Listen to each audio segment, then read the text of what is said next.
it's kind of official. Okay, we got Veterans Pride playing. Okay.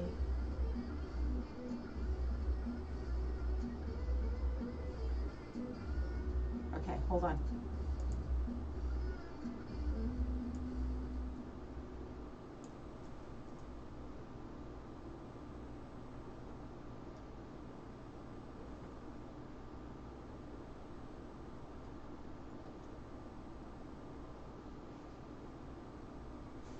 Hello and welcome to the Dr. Lisa Show here on KUHS Denver, the stream. Thank you so much for joining me.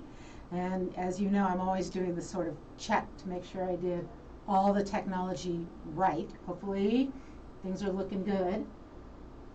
Just gonna adjust. Okay, thank you. I have an amazing special guest today, but before I get there, let me do the big welcome that I'm always doing for you.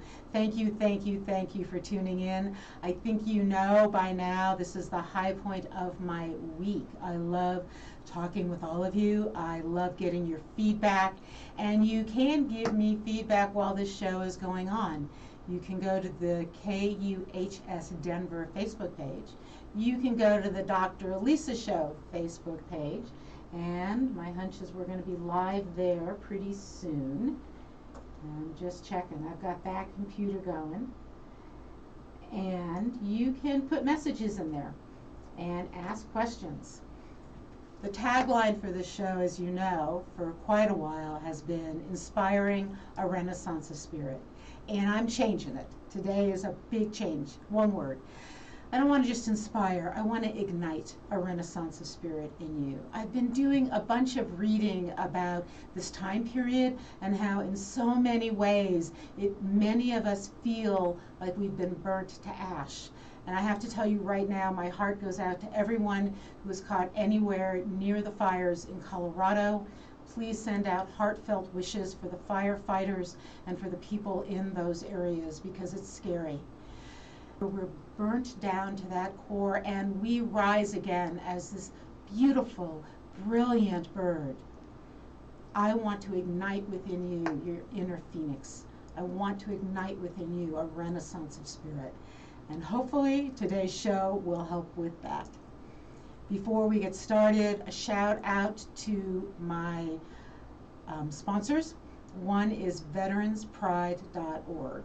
And if you've been listening, you know that I want everyone on this show to be a philanthropist by the end of the year. And hey, it's like the middle of October, the end.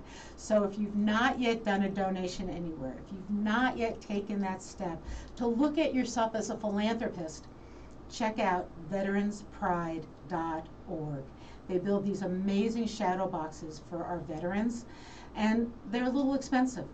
Any donation you can make on their website helps a veteran feel good, spread their story, share their experience.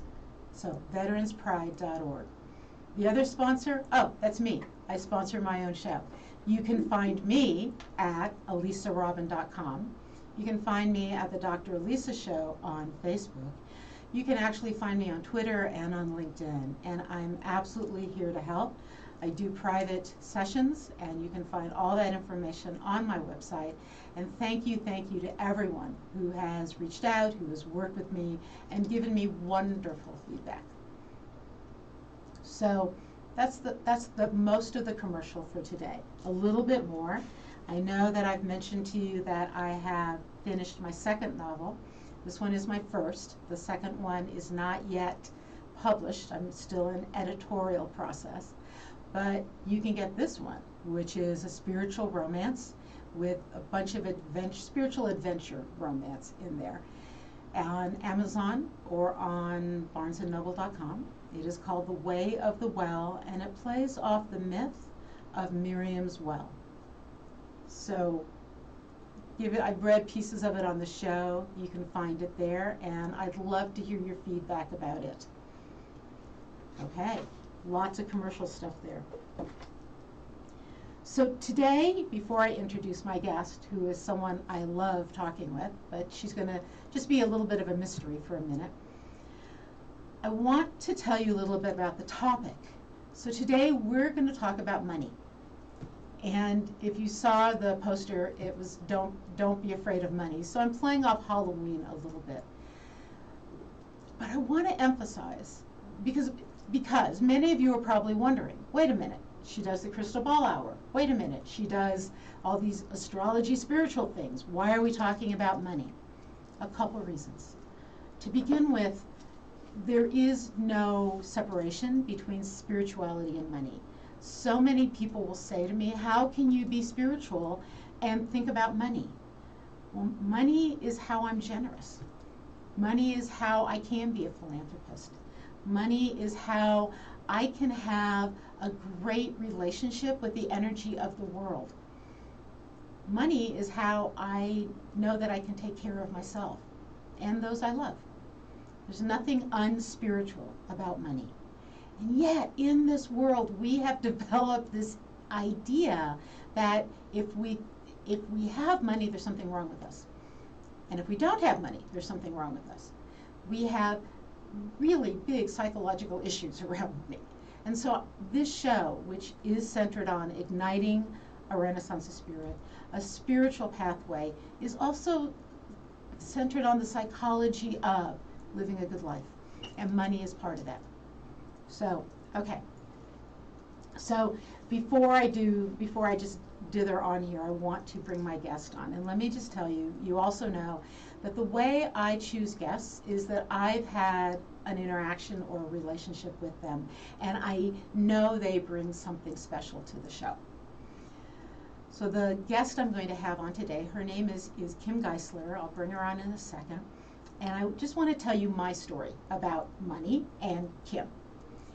I, as you know, have had several careers, and I've had to pivot and change, and I've been down to zero financially. And right at the time that I was above zero and starting to come back, it occurred to me that I needed a little guidance in how to come all the way back financially and how to be secure. I didn't want to keep going down to zero. And I was at my credit union, and they said, oh yeah, we've got this woman, Kim Geisler, and maybe you'd like to talk with her. And she's become a friend, but also an amazing, amazing advisor. And before I introduce her, I'm going to read you something. So we're going to talk about financial advice and being a financial advisor. And before I bring her on, I want you to know we're also going to talk about how do you choose a good financial advisor. And here's one way you do. They have disclaimers. So let me read this disclaimer, and then I'm going to turn it over to Kim. So the opinions voiced on this show by me or by Kim Geisler, who is a CFP and an RICP, are for general information only, not intended to provide specific advice or recommendations for any individual. To determine what may be appropriate for you, you want to consult your attorney, accountant, financial, or tax advisor prior to investing. That's how we know she's legit. Kim, welcome to my show.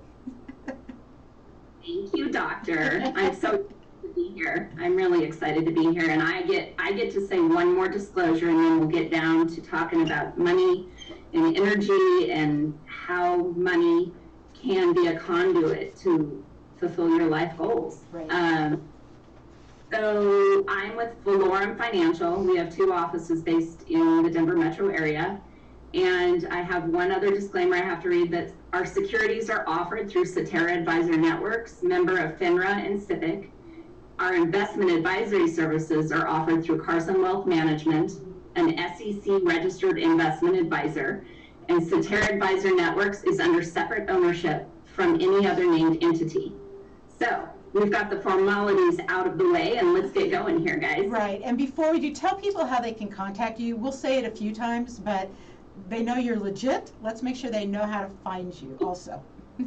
Well, the main office number is 303-393-2456. And then my email is kim@Valorum Financial, VALOREM, financial.com. I bet you're probably wondering what Valorum means. I'll just get it out there. Yeah. It's What does it value mean? in Latin. Oh, okay, good to know. And yes, and that's not the value you get on a good deal, but it's value beyond measure. That's what we like to provide our clients. And we might get to that, we might not, but I'll let you go. So where I like to start with all my guests is, again, the tagline of the show is igniting or inspiring, but now we're doing igniting, a renaissance of spirit. And you have found your niche in igniting that in others. So could you just talk about how you found your way to this lovely profession, this gift you have of helping people? Yes. Well, I'm a native of Colorado. I grew up on the west side in Green Mountain, and then I attended DU, the University of Denver. I have a degree in business and marketing, and when I was growing up as a kid, my parents either had money or they didn't have money. There was no middle ground. It was either everything was great or the world was coming to an end. And that really impacted me growing up in the 80s. And as I went through college, I have a business degree with a focus in marketing. And, I learned a lot about finance and accounting and statistics, but then didn't learn a lot about personal finance. Graduated from college, student loans, which I know a lot of people out there have. Yes. Some credit card debt, because I pretty much made my own way. My parents helped a little, but not a lot. Had a scholarship and went out into the world, into a totally different industry for 10 years. Did very well. It was in marketing and sales, and I did very well.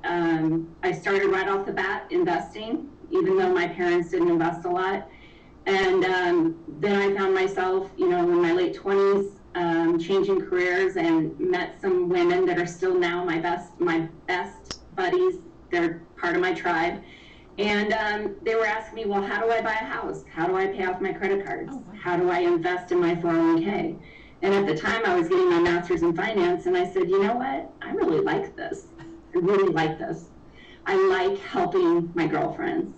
Long story short, I ended up stopping my master's in finance and starting the CFP, the Certified Financial Planner designation. And then that was about 18 plus years ago. And I started my business to help women make smart financial decisions. And that's what drives me every single day. That doesn't mean I don't like men. I do. But that's why I started my business. Most of my clients are single women, or couples where the woman is driving the conversation, or relationships with couples where the man loves his, or the partner loves the wife so much that he wants to make sure she understands what's going on in finances, and in case something happens to him, he wants to know she'll be in good hands in the future.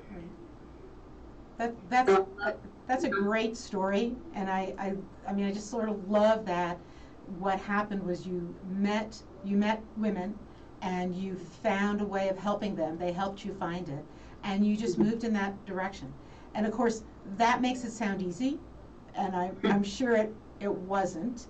But before we talk about that, you also hit on something, because I want the listeners to know, we don't care what kind of partnership you're in, that Kim, yes, you focus on women, but this show is for anyone on any part of the spectrum, right? LGBTQIA, traditional, non-traditional, who's the breadwinner, it doesn't matter.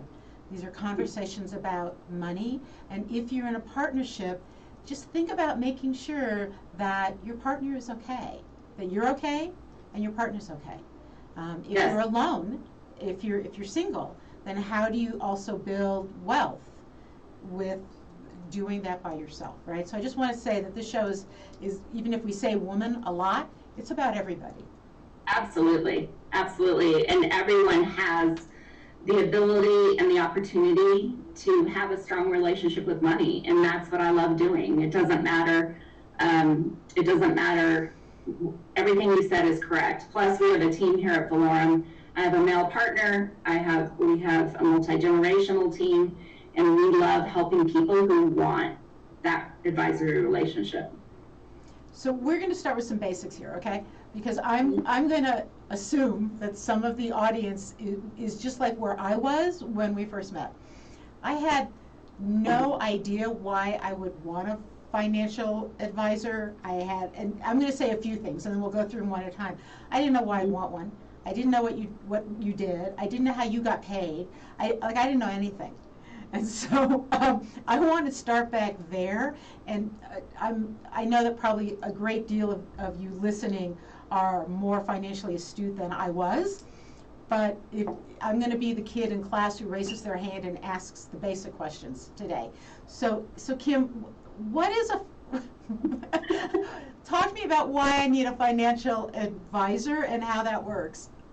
Right. It's really funny to say that, because usually when people ask me, well, what do you do? And I tell them I'm a financial advisor, financial planner, their eyes glaze over. Variety of different reasons. Maybe they had a bad experience with a financial advisor. Maybe their relationship with money is tough for them.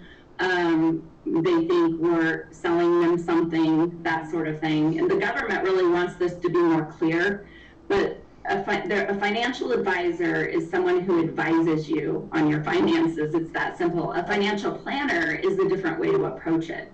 So if you're working with someone, you want to find out exactly what their credentials are and what their designations are, like the CFP and the ICP.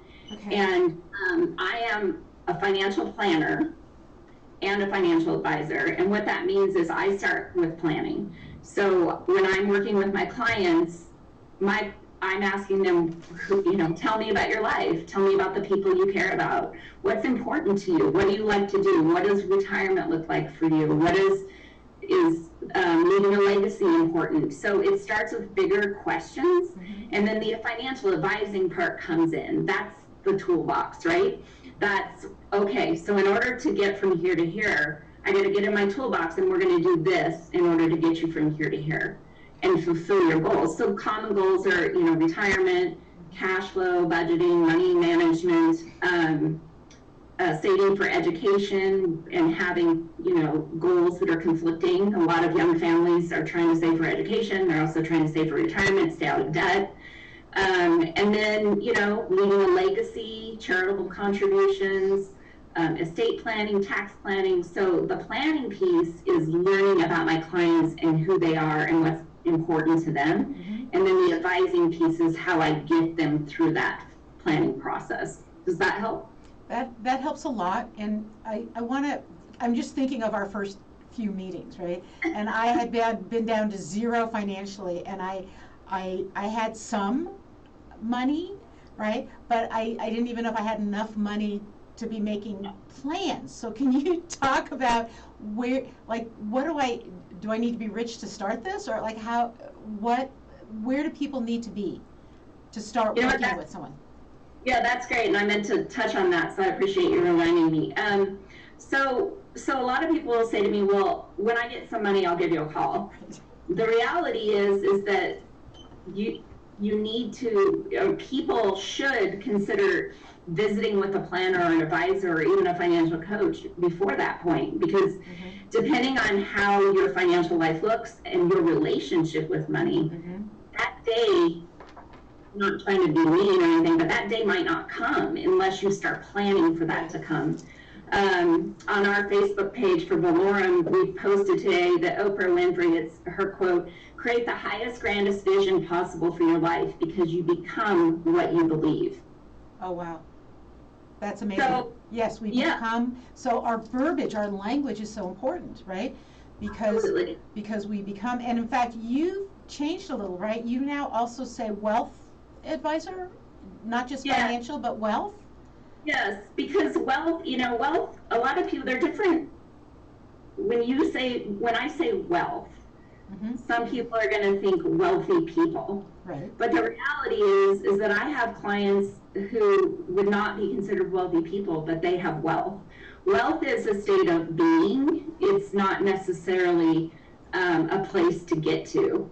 Wealth is grounded in gratitude and planning and being good stewards of the resources that you have, either that you made, were given to you, or you're going to make.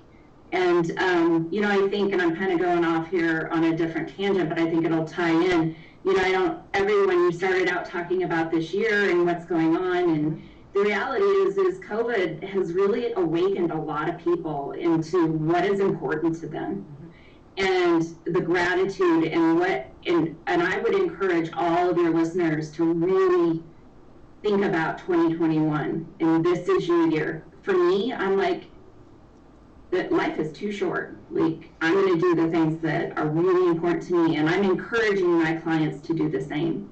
And that could include spending some of that wealth, or donating it, or giving it away. But if you're in a place where wealth gives you, like, maybe a little bit of anxiety, maybe just rethink about what wealth means, because wealth really is a state of mind, in my opinion. So we do consider ourselves wealth advisors. It can be confusing to the general public, the different titles and such. But, that's wealth means different things to different people. I thank you so much for that. I love that. I love the Oprah quote, but I love reframing wealth, because we get so trapped in it's how many zeros are there, right, in my bank account or something. How much do I have at the end of the month, as opposed to what's my life like. And I agree with you, and I think we've had this conversation, that COVID has changed things. So many of my clients have said, I don't want to go back to the way it was before. I was running around all the time and exhausted all the time, and now I'm moving slower, and I'm spending, and I'm having a grand time. Now, I will admit that as soon as I feel safe, I am buying airplane tickets to some ocean. I will admit that, right? And that's a safety in terms of my personal judgment of my safety. That's not a comment on what anyone else should be doing. But that, for me, then, part of my wealth is being able to see people I love, right? And so I think that COVID is bringing that up for us. So let me just pause for a second. If you are just joining in, you are listening to the Dr. Elisa Show on KUHS Denver, the stream. I'm so glad you're listening. And I have this amazing guest, Kim Geisler, and she is a financial and wealth advisor and planner. Did I get that right, Kim? Yeah, you're doing great. Okay, and we did a disclaimer at the beginning of the show. We'll do it again at the end of the show, but she's legit. Let's just go with that. Okay? All right, so then I met you, and we started working, and we talked about this. What would wealth mean to me? And then I even remember looking at you and saying, how do you get paid? Like how does this work? So could you talk about that? Yes, so that's one of the most important things you're going to want to ask an advisor, or a planner, or a coach. And how are you compensated? It's super important to understand. We all have to make a living, right? So we all have to understand that we all get to make a living. But some advisors are fee only, and fee only can be described as hourly fee only, kind of like a lawyer or a CPA. Flat fee, meaning like a flat fee for a financial plan that looks at all the different areas of your goals and what you're trying to achieve, and shows you how to get there. The other fee-only model is advisory or assets under management, so money management. The other way people can be compensated is by commission. And commission is kind of a dirty word in some people's minds, but there are certain parts of the financial services world that only are commission products, and that would be insurance. So I think a lot of people worry that, well, if my advisor is getting commissions, they might not have my best interest in mind. And that you really have to think through that, honestly. You have to make sure that you know how your advisor is being compensated, whether it's one of those ways or a combination, because you could be both. You could be fee and commission, and an advisor could be. But really, it comes down to you're looking for an advisor who holds themselves out and acts as a fiduciary. Define that. All right, you just threw that word in there because that was one of my other questions when we met. And that's a fiduciary is a what? A fiduciary Now you got to remember, someone can say they're a fiduciary, but you have to listen and watch how they present to you and how they communicate with you. So a fiduciary is not just a financial advisor conversation. Someone who's a trustee or is acting in a capacity of a fiduciary capacity, it means that they are acting in their client's best interest. So once again, that doesn't mean that an advisor doesn't get paid, right? But we as a fiduciary have to say to you, okay, this is what we're recommending and this is why. These are the pros and cons, and this is how I get compensated. So if I'm talking to someone about long-term care insurance, I'm going to say, just so you know, I will be compensated by commission if you purchase this particular or any of these options I'm giving you.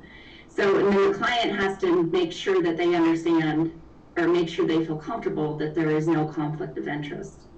So it's very important that your advisor is a fiduciary.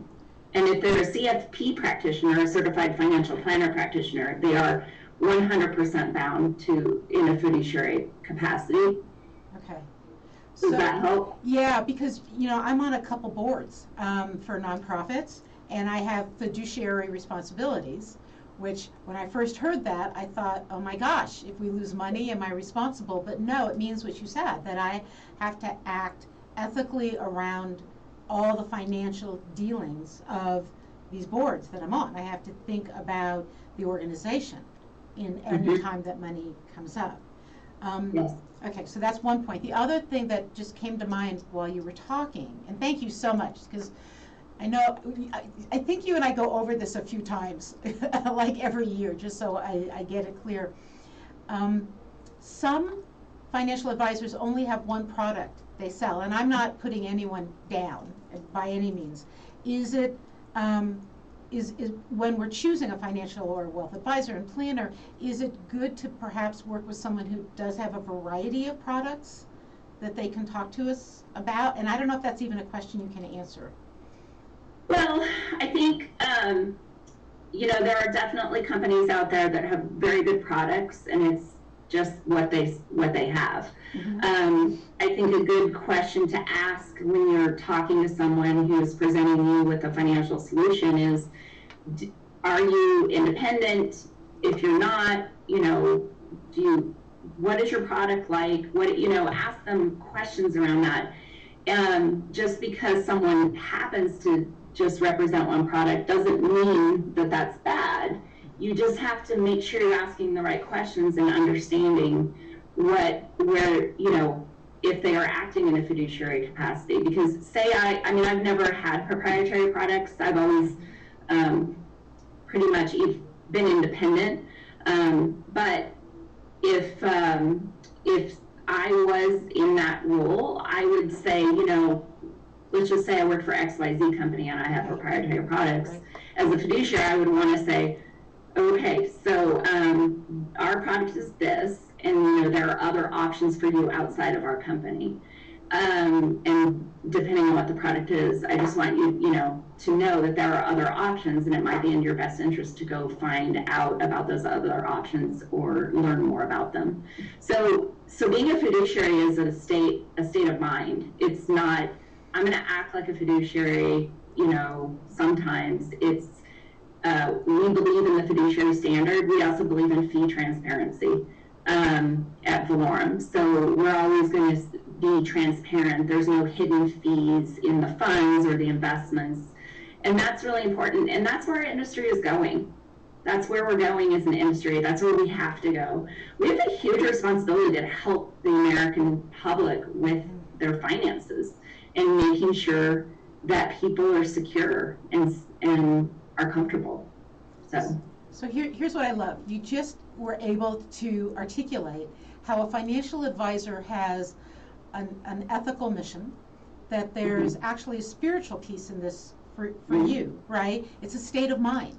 That I may learn things in school, but being a fiduciary for you is a state of mind. It's a way of being present with people. So again, you sort of linked spiritual with financial, which I love, and then really opened it up to a way that this is about helping. It's not some way of trying to get people to buy things. It's about saying, and in fact, that's where I want to go. I want to just transition to that how so many people worry about what will happen when I get older, or what will happen if I get laid off, and you want to build that net so that they're ready to deal with the life changes, right?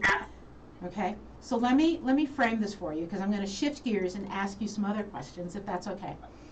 My listeners know, and you know, that my husband passed away almost actually exactly 4 years ago, and I was the breadwinner. And I worked with you before he passed away on what needed to be in place when one of us was obviously, there is an inevitability to somebody dies, but what did I need to have in place?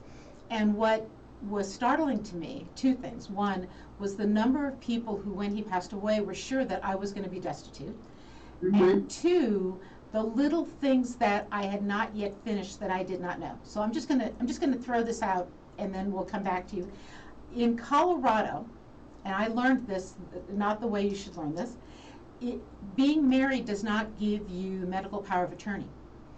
And I remember after my husband died saying that to my neighbors, whose eyes got really big and went, what?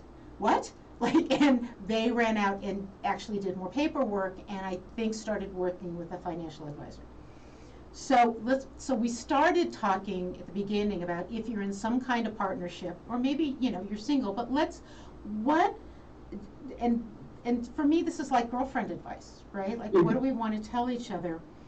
What are some of the things we need to do to be financially prepared? Is that too broad, or is that a good place to start? A great place to start. Okay. It's really important because some people really do shut down around these conversations. And people's relationship with money, my goal is to make sure that energy is shifted for people. People don't really want to talk about life insurance and long-term care and wills and powers of attorney. But one of the most important things all of us adults need, is estate planning. And people will say to me, well, I don't really have that much, I don't need that much, I don't need that much planning. And when I say estate planning, I'm not talking about a trust necessarily. I'm talking about a will and powers of attorney and advanced medical directives. I'm not a lawyer, I only play one on TV, but the fact is that is number one. When I start working with a client, I'm like, you need to have these documents in place. A will is basically, well, before I go there, let me just say this. The best gift you can give your family and friends is that your finances are in order in case something happens to you. Right. And two different scenarios. One, you pass away. The other, you don't pass away, but you're incapacitated. So single people, everyone needs these documents. Single people really need them, right? Because they don't always have a partner at home who can do things for them. Right. But even if you have a partner at home, technically, let's say, when if a client passes and the spouse calls me, unless they have, or not when they pass, when they're incapacitated and they call me and they don't have a power of attorney, I can't give them any information. I can't affect any transactions for them. And that is so important. And it's also important that these documents are done right and that they're updated every, we'll just say 5-ish years. It could change if, several years ago, the state of Colorado changed some of their power of attorney wording for them to be effective powers. And I was telling my clients, you need to go back to your estate planning attorney and revisit that document, because you don't want to find out that document is not valid when you need it most. And by the way, very inexpensive documents to have a professional do for you. We don't do that at Valorem, and that just shows you how much passion we have around making sure our clients their financial life is organized and coordinated. So will, power of attorney for healthcare, power of attorney for finance, advanced medical directives, meaning we used to call that a living will, but that is, you are incapacitated, you're in a, for example, in a coma, you speak to the people that you love with these documents, either when you are unable to speak or when you cannot speak. And it tells them exactly what you want to happen in certain cases. Right. Can I add that, and actually I just made a note to myself to check all my documents, because I think it's been about 4 years since I did those. And I actually remember this moment, and if you're single, just listen to this. I remember I was sitting, one of my best friends had come to my house after my husband died, and stayed with me for about 2.5 weeks, and we're sitting there. I'm Jewish, so it was towards the end of Shiva, and I looked at her and I said, my will no longer is operative. I have now no legitimate power of attorney. I have no legitimate medical power of attorney. I had, like, OMG. And we just stared at each other, and I made an appointment with my legal counsel to say, I got to do this. I did it at the end of Shiva, and I need to revisit it, because right then I'm like, well, you got to be it, because you're all I got right at this moment. One of my best friends, but it struck me like something could happen, and the government would have to step in and choose what goes where, and I'd leave this huge mess for my friends, and I wouldn't have left money to charities that I wanted, right? So if you're listening and you're single, you need these documents, because I mean, it hit me so strong. Okay, so go on. So that those are the first things we need. We need documents. Yes. And then depending on if you're in a relationship or not in a relationship, there are other things that need to happen. The first thing, I would also check beneficiary designations. Ongoing too, especially when there's a life change. If there's a marriage or a divorce or someone passes, most assets transfer by beneficiary designation. Retirement accounts, insurance policies, those all pass by beneficiary designation. So you don't need a will to pass those on in the event of you dying. And there have been way too many times that I've heard stories where, oh, my ex-wife or my husband's ex-wife received the insurance policy when he died because he never changed the beneficiary. Right. I've heard that so many times. So making sure your beneficiary designations are up to date, and those also include your TOD, or what we call transfer on death designations, like making sure those are up to date as life unfolds.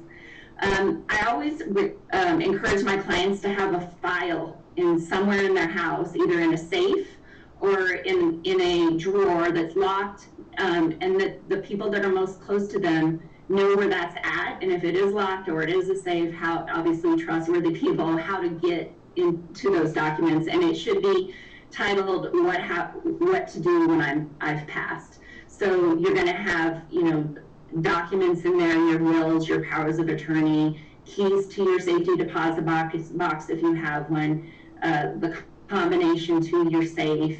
Obviously you're going to want to keep this locked up in case someone ever breaks into your house or anything, but you want to make sure that people that care about you know where to go in case of your death, basically.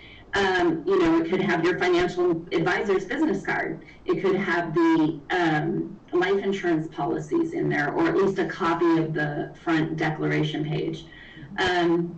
Those are the basics.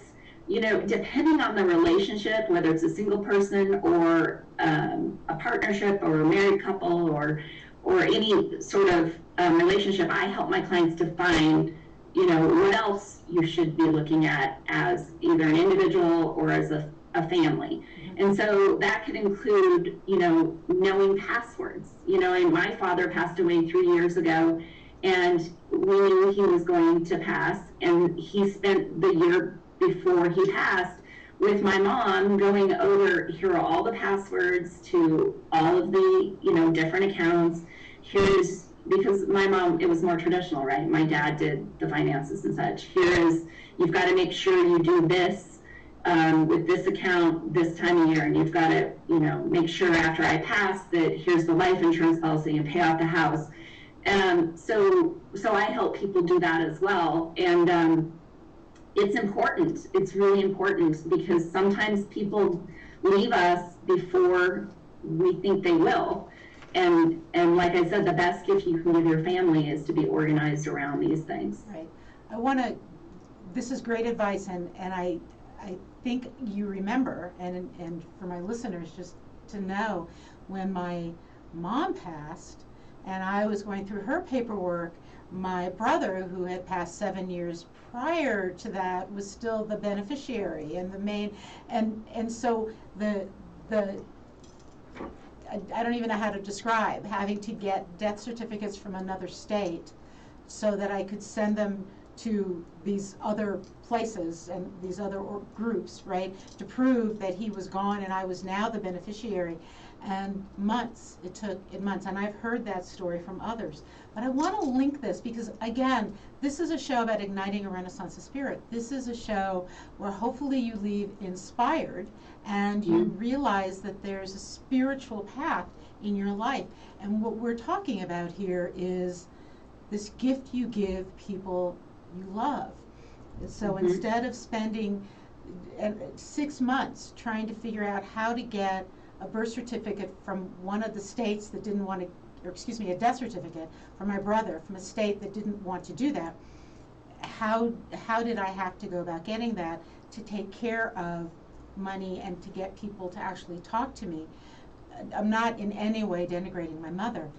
Had I been able to have those conversations with her, she clearly, as a gift to me, would have wanted that easy. And I know she voiced that. So I think that on this sort of spiritual journey, there's a way that we say we want to make life easy for the people around us. We want to give them the gifts so that they don't argue. They don't get caught up in it. They don't have to do that, right? So there's, again, this weaving together of our spiritual self and our physical life.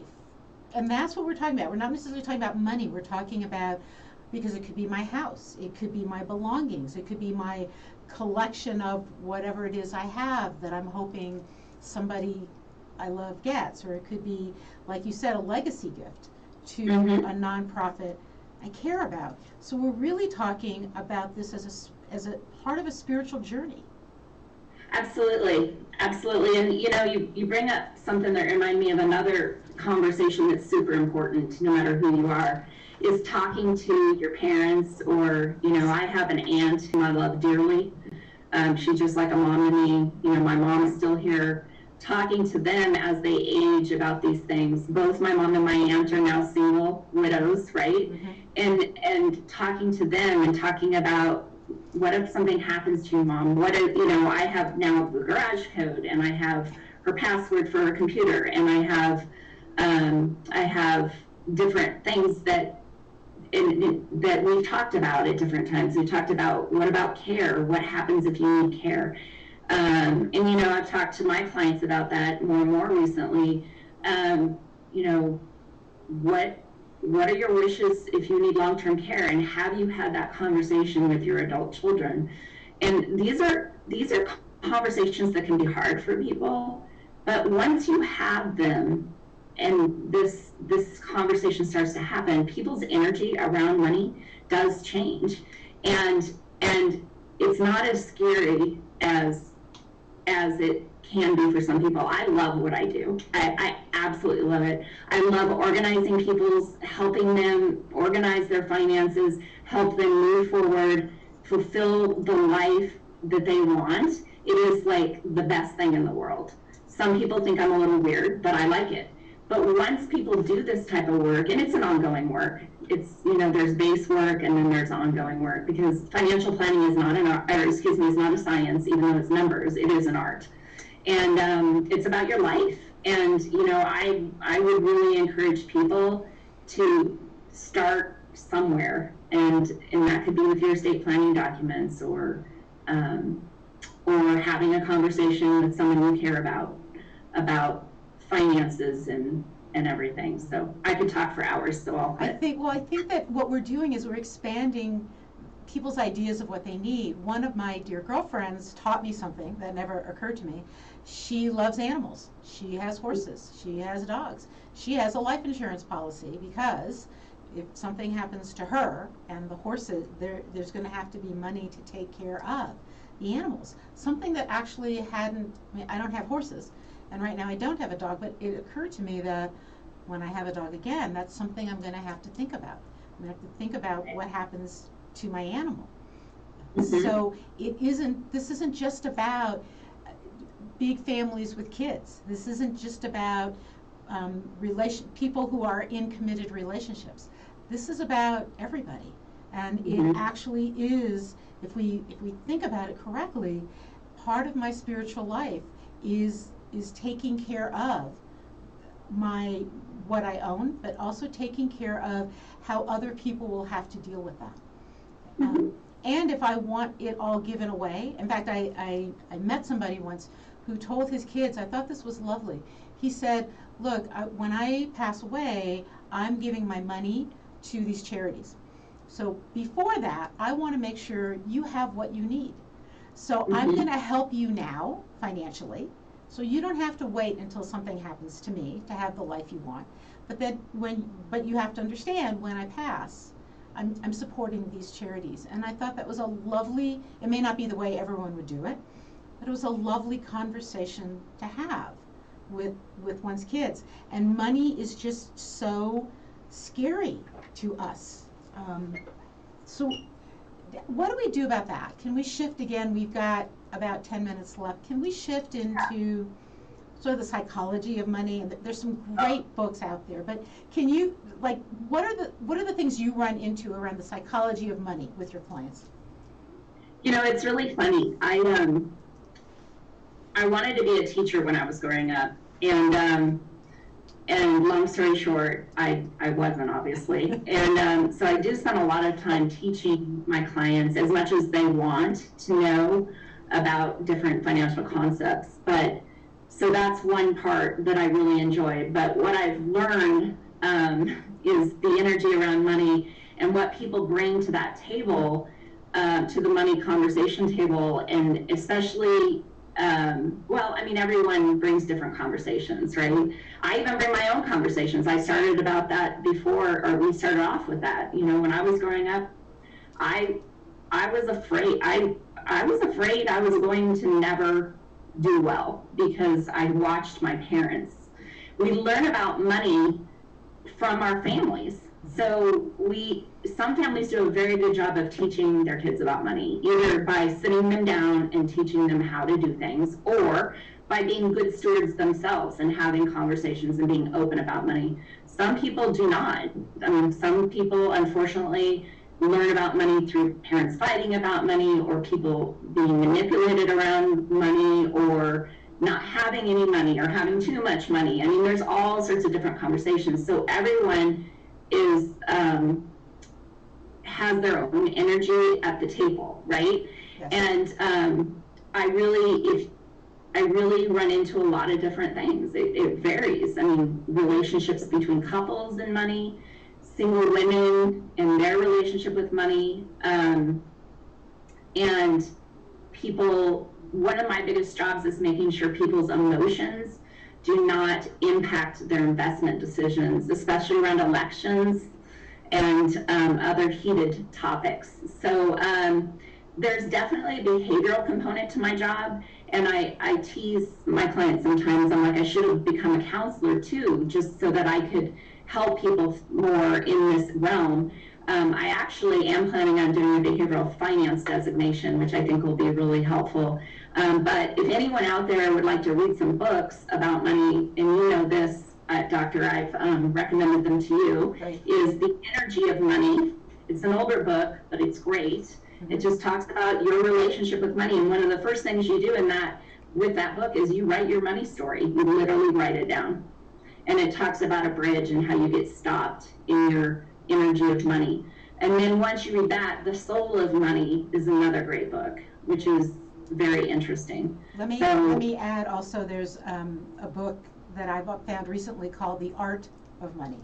And it blends some of this together. It blends the relationship emotional part with some real basics.